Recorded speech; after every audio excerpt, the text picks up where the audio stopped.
नमस्कार.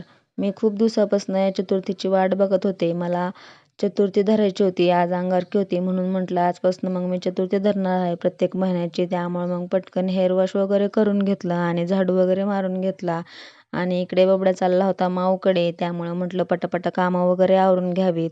आणि सकाळी सकाळी उठलं की खूप जास्त भूक लागते. त्यामुळं मग पहिलं तर म्हटलं आपलं खिचडी बनवून घ्यावी. कारण बबड्या गेलाय म्हटलं तर पटापटा कामं आवरून घ्यावे लागते. त्यामुळे मग इकडे मग खिचडी बनवायला घेतली. बटाटा मस्तपैकी 5 मिनटं वाफलून घेतला. मग त्यानंतर त्यामध्ये मिरची आणि मी शेंगदाण्याचं कुटही त्यामध्येच टाकत असते तेलामध्ये, कारण मग खिचडी खाली चिटकत नाही. त्यानंतर मग इकडे मस्तपैकी आपली खिचडी बनवून रेडी होती.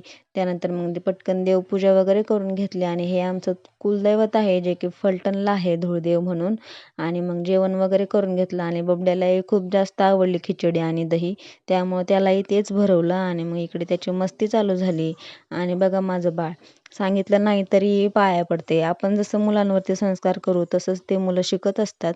त्यानंतर इकडे बघा आत्याने दिलेली राखी त्याला बांधली होती, तर तो खूपच खुश होता. आणि इकडे संध्याकाळी पण दिवाबत्ती वगैरे केली. आणि आमची लाईट नव्हती संध्याकाळी, त्यामुळे असा अंधार अंधार आहे. आणि सकाळी मग कोबीची भाजी करायची होती, त्यामुळे म्हटलं कोबी चिरून ठेवावं. तर मी असं ग्लासनेच करते, ते पटकन होतं. चाकूने जर केलं तर ते खूप वेळ लागतो आणि ग्लासने पटकन होतं. तुम्ही पण असंच करता का? नक्की सांगा. चलो बाय.